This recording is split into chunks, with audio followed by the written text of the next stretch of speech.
Section 6 of The Pastor's Wife by Elizabeth von Arnim. This recording is in the public domain. Section 6. You might as well try, she thought, to buttonhole water. And she would laugh and go back to whatever she was doing with a blithe feeling that it was very ideal, this perfect independence of one another, this spaciousness of freedom to do exactly what each one liked. The immense tracts of time she had.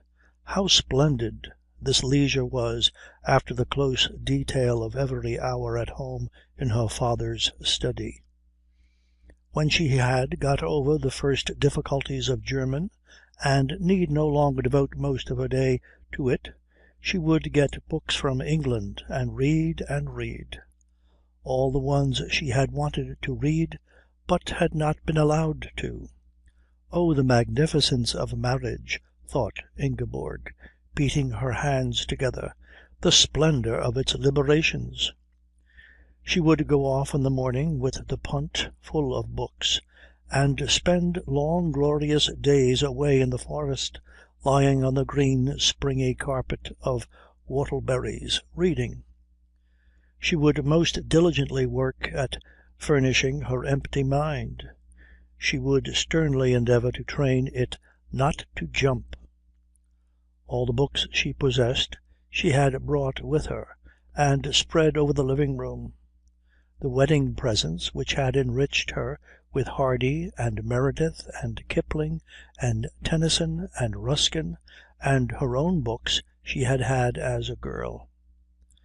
These were three: The Christian Year, given to her on her confirmation by her father; Longfellow's Poems, given her on her 18th birthday by her mother; and Dumas' Tulipe Noire, given her as a prize for French because Judith did not know any, one summer when a French governess was introduced, thoughtlessly, the Bishop said afterwards, into the palace. This lady had been removed from the palace again a little later, with care, every corner of her room being scrupulously disinfected by the searching of Richards, who found, however, nothing except one book in a yellow paper cover called Bibi et Loulou, Mère de Montparnasse, and even this was not in her room at all, but in Judith's, beneath some stockings. Herr Dremmel took up one of the wedding volumes, when first he saw them in the sitting-room, and turned its pages. It was The Shaving of Shagpat. "Tut, tut," he said presently, putting it down. "Why, Robert?" asked Ingeborg, eager to hear what he thought. But he patted her abstractedly, already slid off again down into regions of reality, the regions in which his brain incessantly worked out possible chemical combinations, and forgot with completeness that sometimes even surprised himself that he had a wife. Invariably, however, he found it pleasant on re-emerging to remember her. She asked to be shown his experimental fields, and he took her with him very amiably one hot morning, promising to explain them to her. But instantly on reaching them he became absorbed, and after she had spent an hour sitting on a stone at the edge of a strip of lupins, beneath a haggard little fir tree which gave the solitary bit of shade in that burning desert, watching him going up and down the different strips, examining apparently every single plant with Johann, she began to think she had better go home and look after dinner, and waving good-bye to him, which he did not see, she went. A day or two later she asked whether it would not be good and pleasant that his mother should come over to tea with them soon. He replied amiably that it would be neither good nor pleasant. She asked whether it might not be a duty of theirs to invite her. He replied after consideration, perhaps. She asked whether he did not love his mother. He replied unhesitatingly, no. She then went and sat on his knee, and caught hold of his ears, and pulled his head up so that he should look at her. "But, Robert," she said. "Well, little sheep?" Since their marriage he had instinctively left off calling her a lamb. The universe, which for a time she had managed to reduce into just a setting for one little female thing, had arranged itself into its proper lines again. The lamb had become a sheep, a little one, but yet no longer and never again a lamb. He was glad he had been able to be so thoroughly in love. He was glad he had so promptly applied the remedy of marriage. His affection for his wife was quite satisfactory. It was calm, it was deep, it interfered with nothing. She held the honourable position he had always, even at his most enamoured moments, known she would ultimately fill, the position next best in his life after the fertilizers. His house, so long murky with widows, was now a bright place because of her. Approaching poetry, he likened her to a little flitting busy bird in spring. Always he was pleased when she came and perched on his knee. "Well, little sheep," he said, smiling at her as she looked very close into his eyes. Her face, seen so near, was charming in its delicate detail, in its young perfection of texture and colouring. Scrutinizing her eyes, he was glad to notice once again how intelligent they were. Presently there would be sturdy boys tumbling about the garden with eyes like that, grey and honest and intelligent. His boys, carrying on far more efficiently the work he had begun. "Well, little sheep," he said, suddenly moved. "Oughtn't one to love one's mother?" she asked. "Perhaps, but one does not. Do you?" "Oh, poor mother," said Ingeborg quickly. Her mother, far away, was already becoming a rather sad and quite tender memory. All those days and years on a sofa, and all the days and years still to come. Now she knew better. Now that she was married herself, what it must have been like to be married to the Bishop, to have 20 years of unadulterated Bishop. She no longer wondered at the sofa. She was full of understanding and pity. "One does, no doubt, at the beginning," said Herr Dremmel. "And then leaves off? Is that all children are born for? That they may leave off loving us?" He became cautious. He talked of the general and the individual, of many mothers and some mothers, of the mothers of the present generation he called them the Gewesene, and the mothers of the generation to be born he called them the Werdende.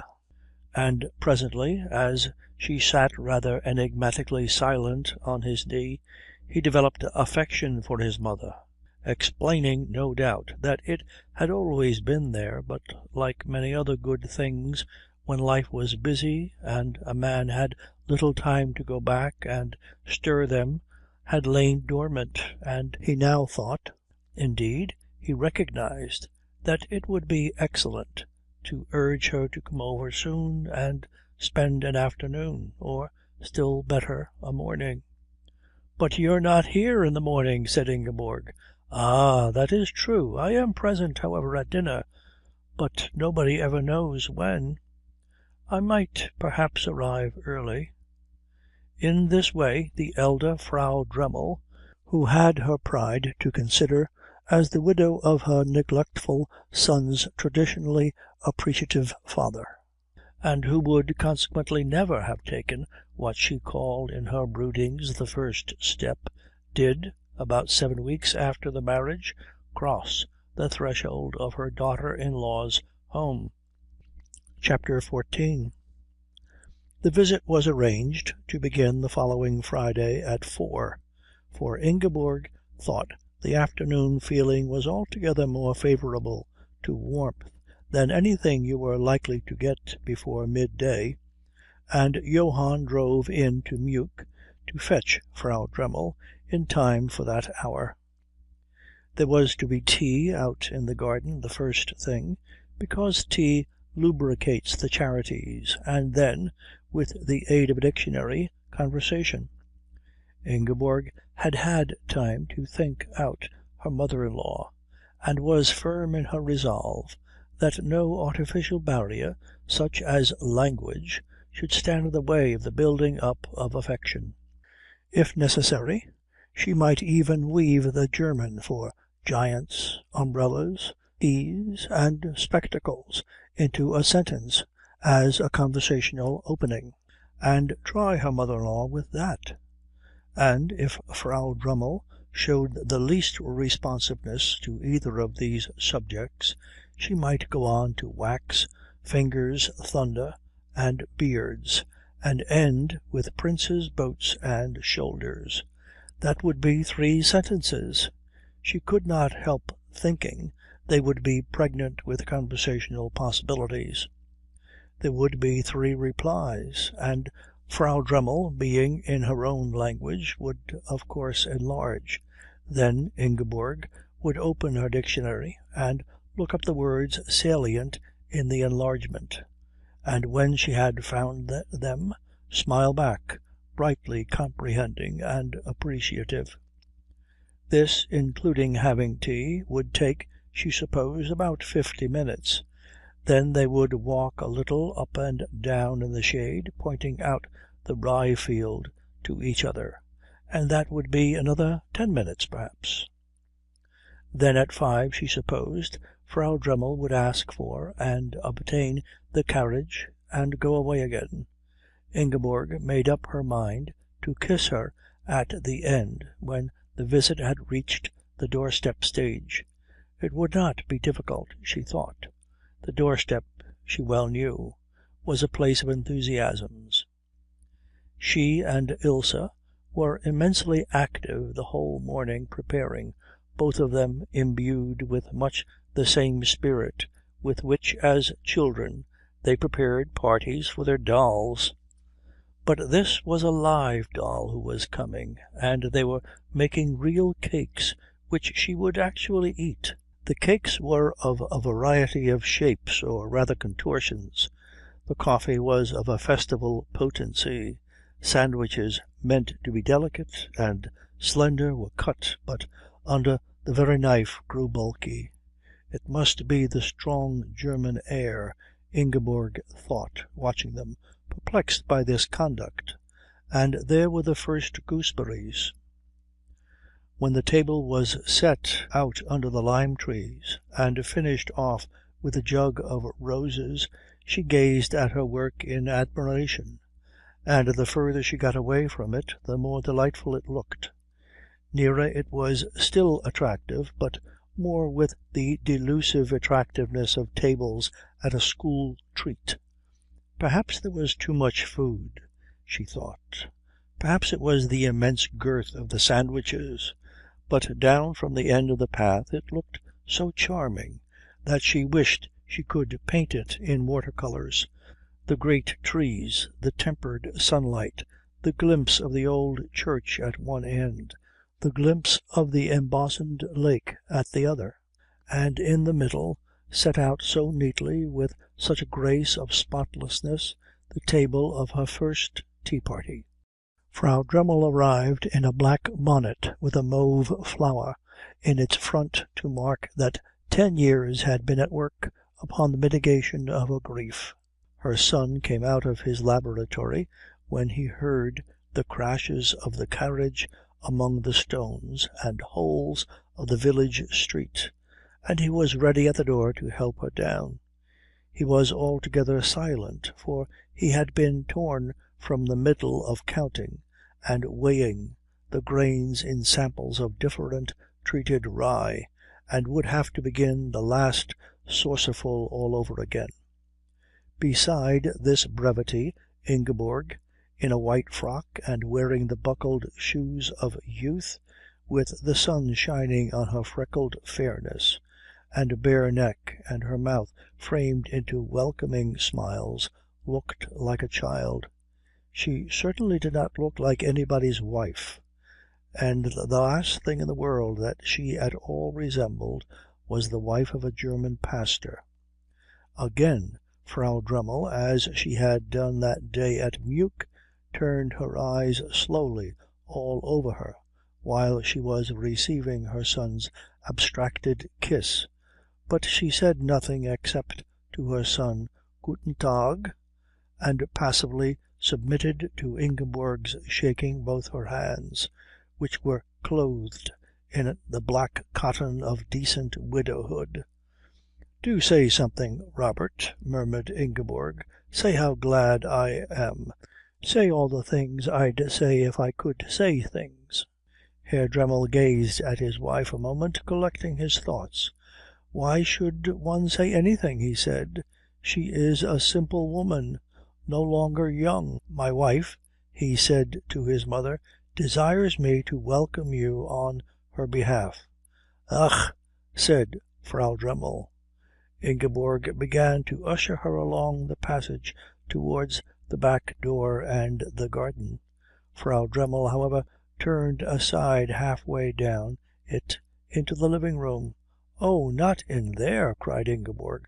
"We're going to have tea in the garden. Robert, please tell her." But looking round for help she found Robert had gone, and there was the sound of a key being turned in a lock. Frau Dremmel continued to enter the living room. Before she could be stopped she had arranged herself firmly on its sofa. "But tea," said Ingeborg, following her and gesticulating. "Tea, you know, out there, in the garden." She pointed to the door, and she pointed to the window. Frau Dremmel slowly took off her gloves and rolled them together and undid her bonnet strings and looked at the door and at the window and back again at her daughter-in-law, but did not move.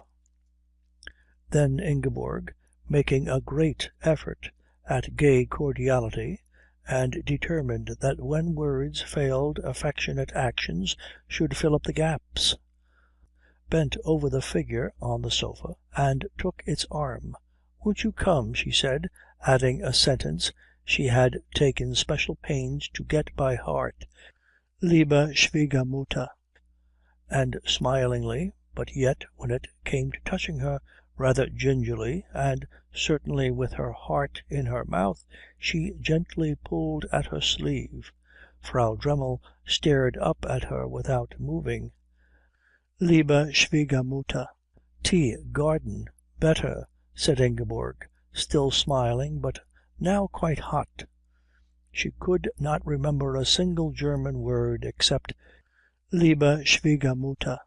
Frau Dremmel, urged and encouraged, was finally got out of the house and into the garden and along between the gooseberry bushes to where the tea-table stood and an armchair for her with a cushion on it. She went with plain reluctance. She did not cease to stare at her daughter-in-law. Especially her gaze lingered on her feet. Becoming aware of this, Ingeborg tried to hide them, but you cannot hide feet that are being walked on, and when she sat down to pour out the coffee she found her short skirt was incapable of hiding anything lower than above her ankles. She grew nervous. She spilt the milk and dropped a spoon. Beside the rigid figure in the armchair she seemed and felt terribly fluid and uncontrolled. The cheek that was turned to her mother-in-law flushed hotly. She acutely knew her mother-in-law was observing this, and that made it hotter. If only, thought Ingeborg, she would look at something else or say something. Over the rim of her cup, however, Frau Dremmel's eyes moved up and down and round and through the strange creature her son had married. The rest of her was almost wholly motionless. Ingeborg had nervously swallowed 3 cups of the black stuff before Frau Dremmel was half through one. At last a German word flashed into her mind, and she flung herself on it. "Schön, wunderschön," she cried, waving her hands comprehensively over all the scenery. For an instant Frau Dremmel removed her eyes from her daughter-in-law's warm and quivering body to follow her gesture, but seeing nothing soon got them back again. She made no comment on the scenery. Her face remained wholly impassive, and Ingeborg realised that the rye field would be no use as a means of entertainment. She could not again say schön, and the meal went on in silence. Frau Dremmel's method of eating it was to begin a piece of each of the cakes and immediately leave it off. This afflicted Ingeborg, who had supposed them to be very lovely cakes. Frau Dremmel's place at the table, she had pulled her chair close up to it, was asterisked with begun and abandoned cakes.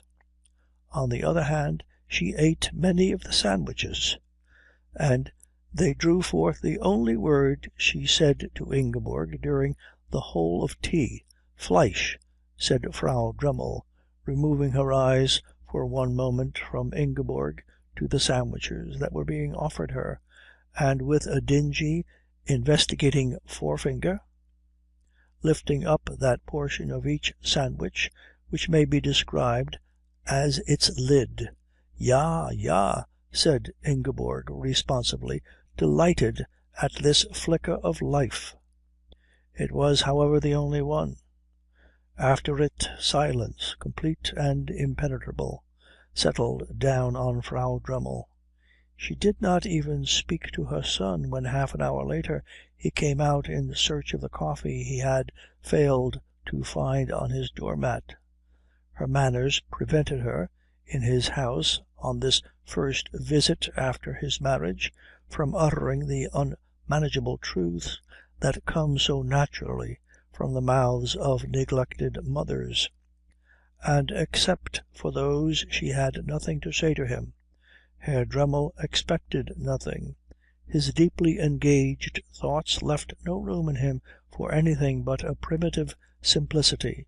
He was hungry and he ate, thirsty and he drank. The silent figure at the table, of whose presence every nerve in Ingeborg's body was conscious, produced no impression on him whatever.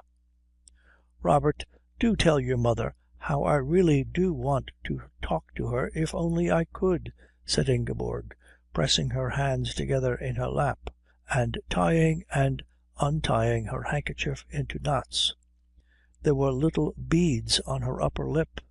The rings of her hair on her temples were quite damp.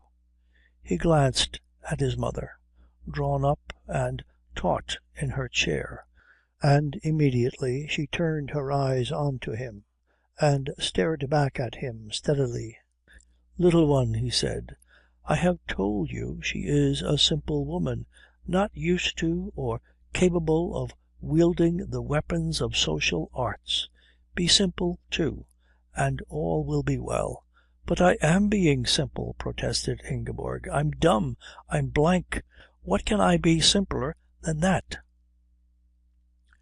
"Then all is well. Give me coffee." He ate and drank in silence and got up to go away again. Frau Dremmel looked at him and said something. "Is it the carriage?" asked Ingeborg. "She wants to go indoors," said Herr Dremmel. "Indoors? She says she does not like mosquitoes." He went away into the house. There was nothing for it but to follow. As they reached the back door the church clock struck 5, but Ingeborg, glancing at her mother-in-law's impassive face, saw the sound meant nothing to her. She followed her into the living room and watched her helplessly as she arranged herself once more on the sofa. When the clock struck 5:30 she was still on it. She seemed to be waiting. For what was she waiting? Ingeborg asked herself, whose handkerchief was now rubbed into a hard ball between her nervous hands. Impossible either to move her or communicate with her. Rigidly she sat, her eyes examining the room, and each object in it, but yet not for an instant missing the least of her daughter-in-law's movements. Ingeborg seized her dictionary and grammar and made a final effort to build a bridge out of them across which their souls might even now go out to meet each other.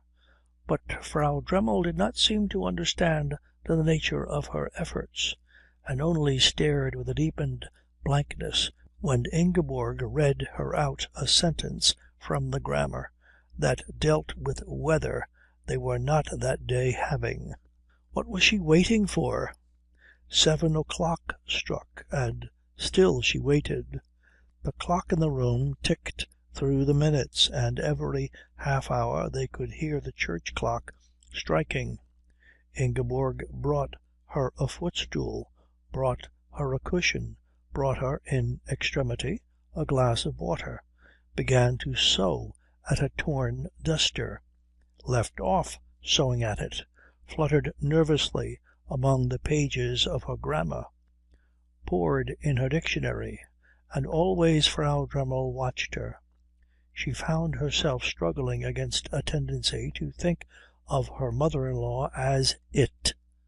At 7 she heard Ilse go home singing, happy Ilse, able to go away. Soon afterward she finally faltered into immobility, giving up, sitting now quite still herself in her chair. The flush faded from her cheek, pale and crumpled. It was her and Robert's supper time. Soon it would be their bedtime. Quite soon it would be tomorrow, and then it would be next week, and then there would be winter coming on. Was this visit never to end? At 8 it at last became plain to her that what Frau Dremmel was waiting for must be supper. This was terrible, for there was none. At least there was only that repetition of tea and breakfast that made her and Robert's lives so wholesome. She had calculated the visit on the basis of tea only, and had prepared only and elaborately for that. For half an hour she sat on and hoped she was mistaken. She did not know that in East Prussia, if you are invited to tea, you also stay to supper. But at 8:30 she realized that there was nothing for it but to go and fetch it in. When the ruins of the same meal that had been offered her once already were produced a second time and set out clumsily on the unaccustomed living-room table among the pushed-aside Merediths and Kiplings, the bones of this skeleton being slowly put together under her very eyes, and Ingeborg at last, by ceasing to go in and out fetching things and sinking into a chair, indicated that that was all, Frau Dremmel, after waiting a little longer, opened her mouth and startled her daughter-in-law by speech. "Bratkartoffel," said Frau Dremmel. Ingeborg sat up quickly. After the hours of silence it was uncanny. "Bratkartoffel," said Frau Dremmel. Did you speak?" said Ingeborg, staring at her. "Bratkartoffel," said Frau Dremmel a third time. Ingeborg jumped up and ran across the passage to the laboratory door. "Robert, Robert," she cried, twisting the handle. Come, quickly, your mother, she's talking, she's saying things." There was the same excitement and wonder in her voice as there is in that of a parent whose baby has suddenly and for the first time said Papa. Herr Dremmel came out at once. From the sound of her he felt something must have happened. She seized him and pulled him into the living room. "Now listen," she said, holding him there facing the sofa. Herr Dremmel looked perplexed. "What is it, little one?" he asked. "Listen. She'll say it again soon," said Ingeborg eagerly. "What is it, mother?" he asked in German. Frau Dremmel, without moving her head, ran her eyes over the table. "Are there not even, she began, but stopped. She was evidently combating an emotion. "Thunder of heaven," said Herr Dremmel, looking from one woman to the other, "what is it?" But Frau Dremmel was not able, after hours of waiting for a supper that seemed to her in every detail a studied insult on her daughter-in-law's part, to bear harshness from her son. Drawing out a handkerchief that had no end and that reached to her eyes while yet remaining in her pocket, she began to cry. Ingeborg was appalled. She ran to her and, kneeling down, begged her in English to tell her what was the matter. She called her liebe Schwiegermutter over and over again. She stroked her sleeve, she patted her, she even laid her head on her lap. But Frau Dremmel for the first time did not notice her. She was saying detached things into her handkerchief, and they were all for her son. "A widow," wept Frau Dremmel, "a widow for 10 years. When I think of your dear father, how much he thought of me, my first visit, my visit on your marriage, treated as though I were anybody, forced to drink coffee out of doors, like a homeless animal, no sofa, no real table, flocks of mosquitoes, no supper at all, nothing prepared for me, for the mother, for your sainted father's wife, his cherished wife long before you were thought of. If it had not been for me you would not have been here at all, nor she, and I am to go home unfed, uncared for, not even the least one has a right to expect given one, not even what the poorest peasant has each night, not even," again she said the magic word, "Bratkartoffel." There," said Ingeborg soothingly, stroking her anxiously. There, Robert, what is Bratkartoffel?" "But never mind," said Frau Dremmel, wiping her eyes only to weep afresh. "Soon I shall be with him again, with your dear father, and this is nothing, oh, nothing. It is only the will of God." There," said Ingeborg, anxiously stroking her. Chapter 15. It was not until some days later that she discovered the reason for her mother-in-law's tears. She could get no information from Herr Dremmel. His thoughts were not to be pinned a minute to such a subject.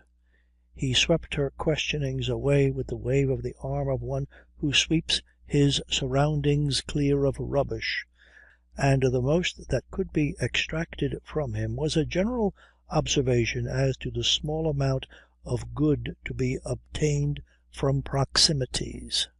But Ingeborg one afternoon, walking longer than usual, facing the hot sun and the flies and sand of the road beyond the village to see where it led to instead of, as she generally did, exploring footpaths in the forest, came after much heat and exertion to a thicket of trees that were not firs or pines, but green cool things, oaks and acacias and silver birches, and going through them along a grass-grown road, fanning herself with her hat as she walked in the pleasant shade, found herself stopped by a white gate, a notice telling her she was not to advance further, and a garden.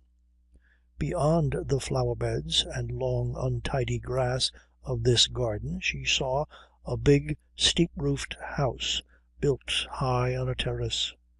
On the terrace a dog was lying panting with its tongue out. Nothing else alive was in sight, and there were no sounds except the rustling of the leaves over her head and such faint chirping as birds make in July. "Who lives in that big white house way over there?" she asked Herr Dremmel when next she saw him, which was not till that evening at supper. And she nodded her head, her hands being full of the coffee pot, in the direction of the north. Herr Dremmel was ruffled. He had been plunged in parish affairs since breakfast, for it was the day appointed by him, and recurring once a fortnight, into which by skilful organizing he packed them all. The world in consequence on every second Tuesday appeared to him a place of folly. People were born and lived embedded in ancient folly. The folly of their parents, already stale when they got it, was handed down to them intact, not shot at all, thought Herr Dremmel on these alternate Tuesdays, with the smallest ray of perception of different and better things. The school children were still learning about Bismarck's birthday. The schoolmaster was still laboriously computing attendances, and endeavouring to obey the difficult law which commanded him to cane the absent. The elders of the church were still refusing to repair the steeple in time. The confirmation class was still meeting explanations and exhortations with thick inattention. The ecclesiastical authorities were still demanding detailed reports of progress where there was not and could not be progress.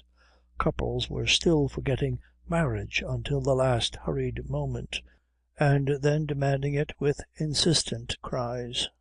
Infants were still being hastily christened before the same neglects that killed those other infants who else might have been their proud and happy grandparents carried them off, and peasants were still slinking away at the bare mention of intelligence and manure.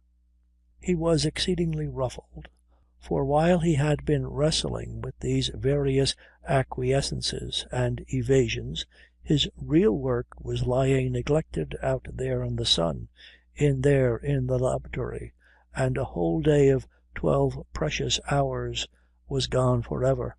And when Ingeborg said, "Who lives in that big white house?"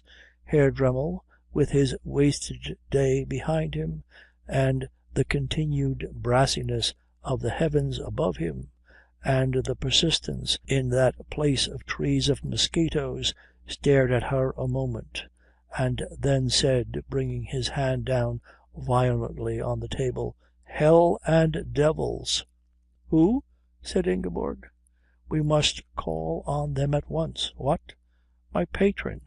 He will be incensed that I have not presented you sooner. I forgot him. That will be another day lost. These claims, these social claims." He got up and took some agitated steps about the table. "No sooner," he said, frowning angrily at the path, "has one settled one thing, then there appears another. To-day all day the poor, to-morrow all day the rich. Do we call continuously all day?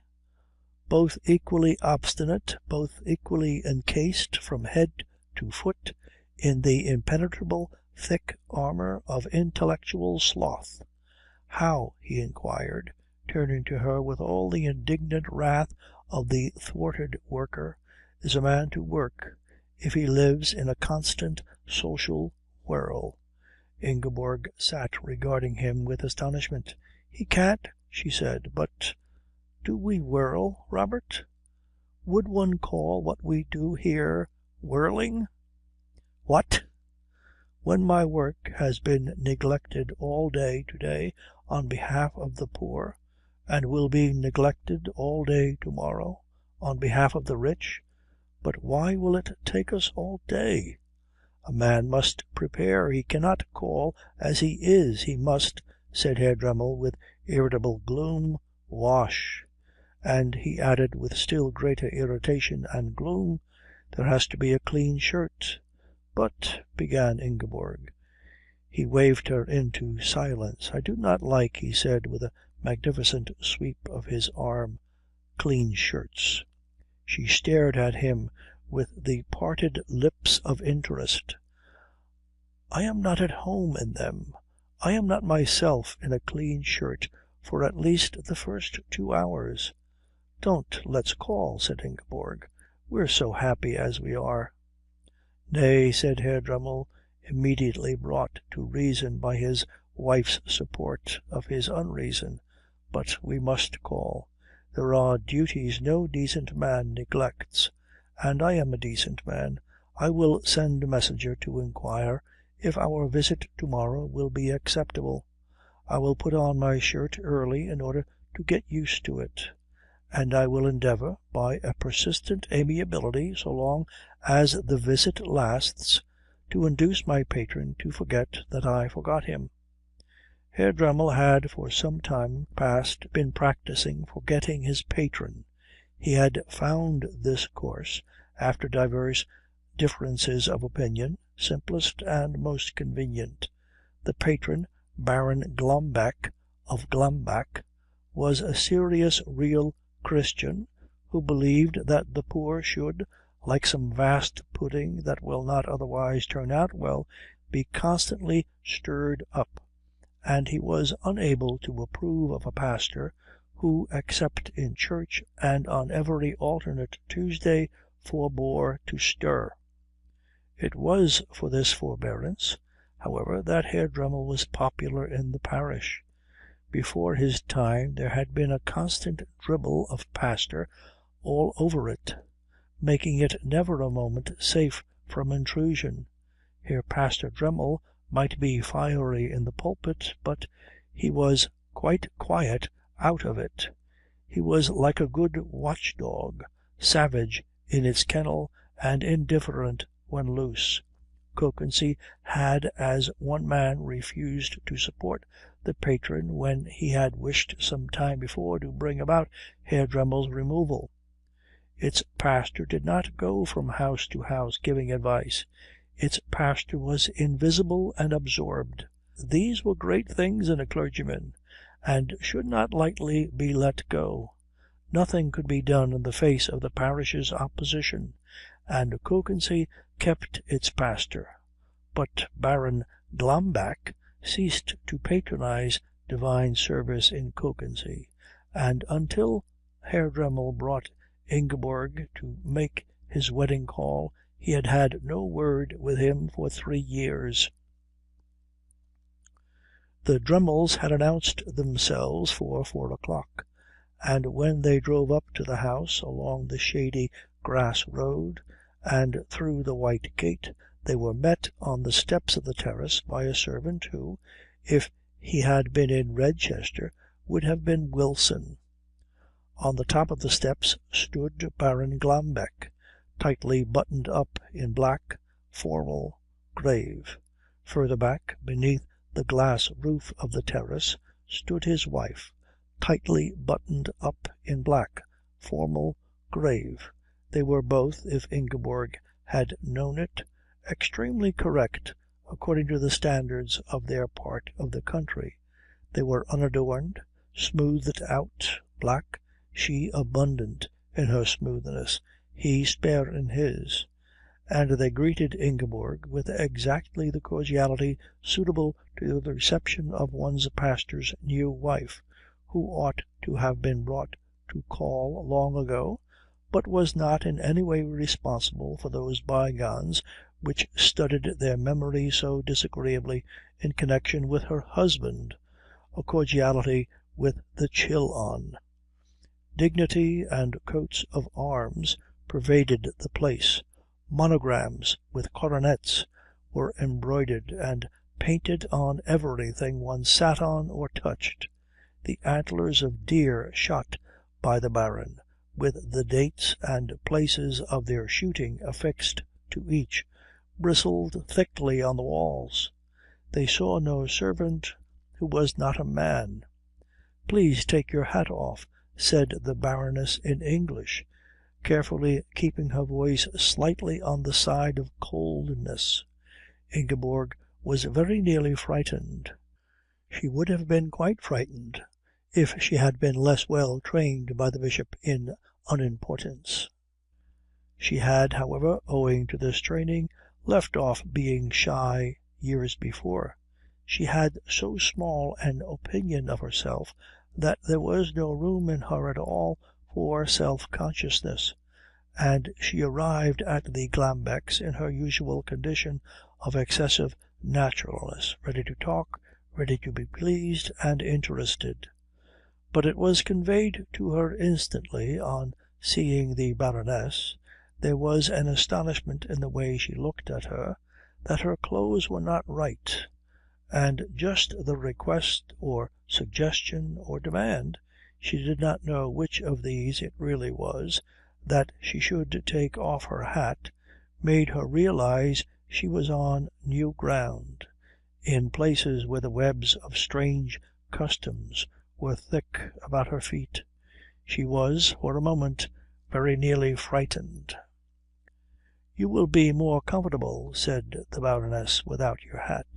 She took it off obediently, glancing beneath her eyelashes as she drew out the pins, at the Baroness's smooth black head and unwrinkled black body, perceiving with the clearness of a revelation that that was how she ought to look herself, skimpier, of course, for the years had not yet had their will with her, but she ought to be a version of the effect done in lean. She resolved, in her thirst after fulfilled duty, to get a black dress and practise. She thought it wisest not to think what her hair must be looking like when her hat was off, for she had not expected to be hatless, and well did she know it by nature for a straggler, a thing inclined to wander from the grasp of hairpins and go off on its own account into wantonings and rings which were all the more conspicuous because of their lurid approach in colouring to the beards of her ancestors, sun-kissed Scandinavians who walked the earth in their strength hung, according to the way the light took them, with beards that were either the colour of flames or of apricots or of honey. Well, if they would make her take her hat off, by the time she was on the sofa she was presently put on in the inner hall, she had caught up with her usual condition of naturalness again, and sat on it interested and forgetful of self. The Baroness's eyes wandered over her, and they wandered over her with much the same quality in their look that had been in her mother-in-law's. And always when they got to her feet they lingered. Her skirt again reached only to her ankles. All her outdoor skirts did that. "But I can't help having feet," thought Ingeborg, noticing this. They were small by nature, and the artful shoes of the London shoemaker who had shared in providing her and Judith's trousseau made them seem still smaller. She did not try to hide them as she had tried when Frau Dremmel stared. It was Frau Dremmel's heavy silence that had unnerved her. These people talked, and the Baroness's English was reassuringly good. Nobody, the Baroness was thinking, and also simultaneously the Baron, who was fit to be a pastor's wife, had feet like that, little incapable feet. Nobody, indeed, who was a really nice woman had them. One left off having them when one was a child, and never had them again. The errands of domesticity on which one ran, the perpetual up and down of stairs, the hours standing on the cold stone floor of servants' quarters, seeing that one was not cheated, the innumerable honourable activities that beautified and dignified womanhood necessitated large loose shoes. A true wife's feet should have room to spread and flatten. Feet were one of those numerous portions of the body that had been devised by an all-wise Creator for use and not show.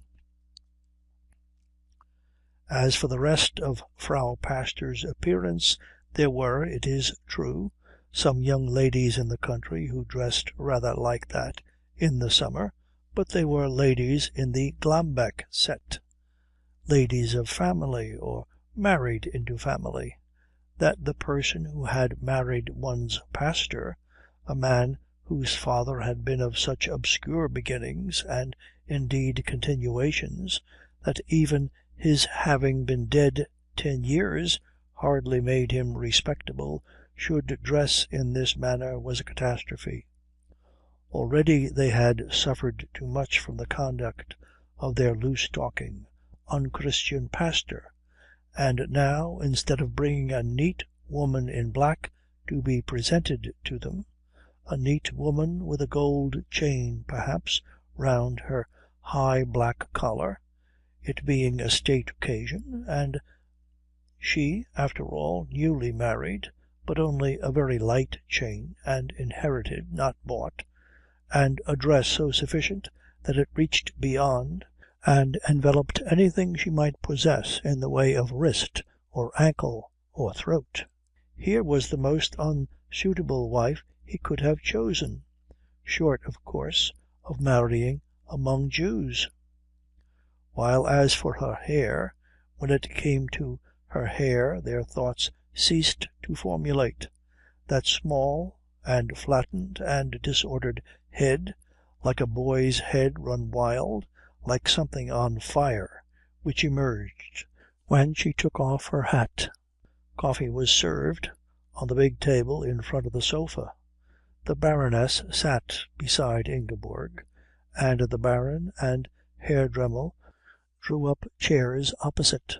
The coffee was good, and there was one excellent cake. No gooseberries, no flowers, no unwieldy sandwiches, just plainness and excellence. The two men talked to each other, not to the women, the Baron stiffly and on his guard, Herr Dremmel taking immense pains to be amiable and not offend. Between them hung the memories of altercations. Between them also hung the knowledge of the 3 years during which the Baron and his wife, as a result of the last and hottest difference of opinion, had attended divine service in a church that did not belong to them. They had altogether cut Kökensee. For 3 years their private gallery in the church in which their ancestors had once a fortnight feared God had been a place where mice enjoyed themselves. Its chairs were covered with dust. Its hymn-books, growing brown, still lay open on the place the Glambecks had praised God out of last. Such a withdrawal of approval would have made any other pastor's life a thing of chill and bleakness. Herr Dremmel hardly observed it. He had no vanities. He was pleased that the rival pastor should be gratified. He cared nothing for comment, and had no eye for shrugs and smiles. His eyes, his thoughts, were wanted for his work, and he found it a relief, a release from at least one interruption, when his patron took to leaving him frigidly alone. Indeed, when he drove up to the Glambecks' house and remembered he had not had to go there for 3 peaceful years, he felt really grateful, and he showed his gratitude by performing immense feats of social pleasantness during the visit. He agreed gigantically with everything the Baron said.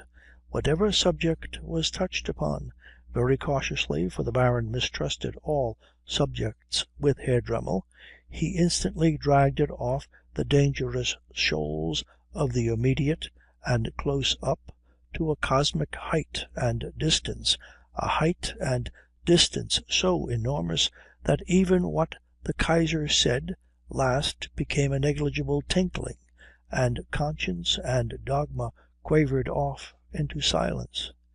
And he explained to the Baron, who guardedly said, perhaps, that though people's opinions might and did vary seen near, if one spread them out wide enough, pushed them back far enough, took them up high enough, bored them down deep enough, got them away from detail and loose from foregrounds, one would come at last to the great mother opinion of them all, in whose huge lap men curled themselves up contentedly, like the happy identities they indeed were, and went, after kissing each other, in placidest agreement to sleep.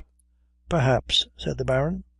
Personalities, immediate interests, duties, daily life, were swamped in the vast seas in which, with politeness but determination, Herr Dremmel took the Baron swimming. One only needed, he repeated, warm with the wish to keep in roomy regions, to trace back any two opinions, however bitterly different they now were, far enough to get at last to the point where they sweetly kissed. "Perhaps," said the Baron.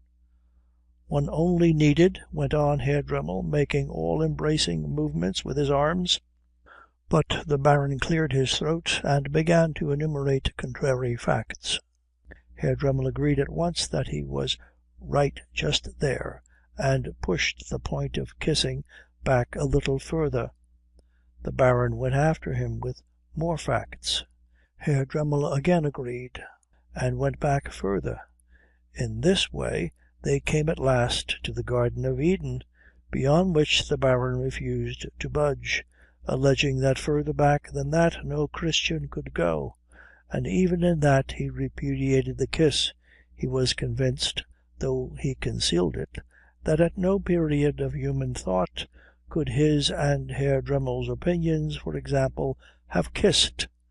But it was an amiable view, and Herr Dremmel was extremely polite, and was bent evidently on peace, and the Baron, recognizing this, became less distrustful.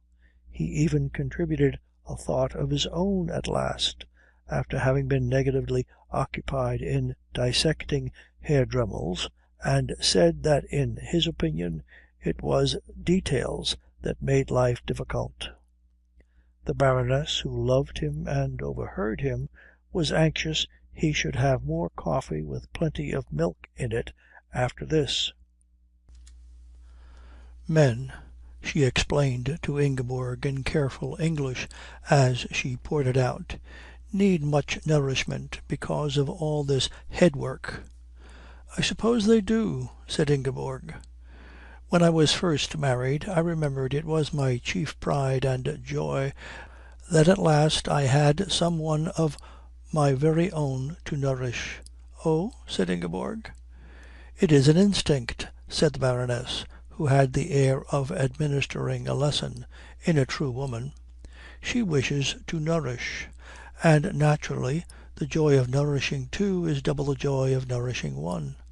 "I suppose it is," said Ingeborg, who did not quite follow.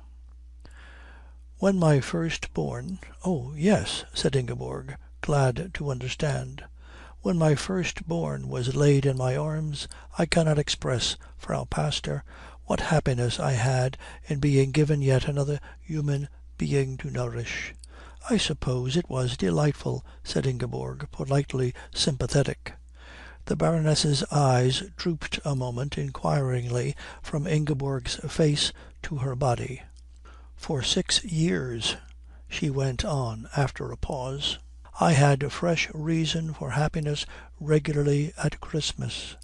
"I suppose you have the loveliest Christmases here," said Ingeborg, "like the ones in books, with trees." "Trees? Naturally we have trees, but I had babies as well.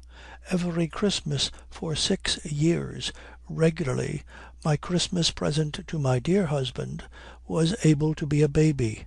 "What?" said Ingeborg, opening her eyes. "A fresh one?" "Naturally it was fresh.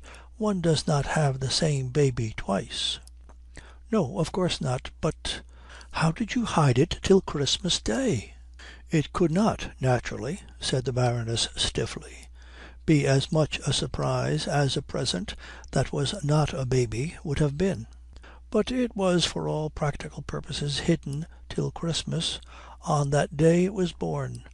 "Oh, but I think that was very wonderful," said Ingeborg, genuinely pleased by such neatness. She leaned forward in her enthusiasm and clasped her hands about her knees.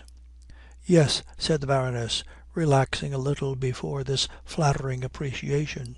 "Yes, it was. Some people would call it chance, but we at Christmas knew it was heaven. "But how punctual," said Ingeborg admiringly. "How tidy." "Yes, yes," mused the Baroness, relaxing still more in the warm moisture of remembrance. They were happy times, happy, happy times. One's little ones coming and going. "Oh? Did they go as well as come?" asked Ingeborg, lowering her voice in condolence. "About one's knees, I mean. And the house." "Oh, yes," said Ingeborg, relieved. "Every year the Christmas candles shining down on an addition to our treasures. Every year the gifts of past Christmases gathered about the tree again, bigger and stronger, instead of being lost or broken, as they would have been if they had been any other kind of gift. But what happened when there weren't any more to give? Then I gave my husband cigar cases." "Oh." "After all, most women have to do that all their lives. I did not grumble. When heaven ceased to provide me with a present for him, I knew how to bow my head and went and bought one. There are excellent cigar cases at Wertheim's in Königsberg, if you wish to give one to Herr Pastor next Christmas. They do not come unsewn at the corners by July or August in the way those one buys in other shops do. Ah, yes, happy years, happy, happy years. First, the 6 years of great joy collecting my family, and then the years of happiness bringing it up. Of course you are fond of children?" End of section 6.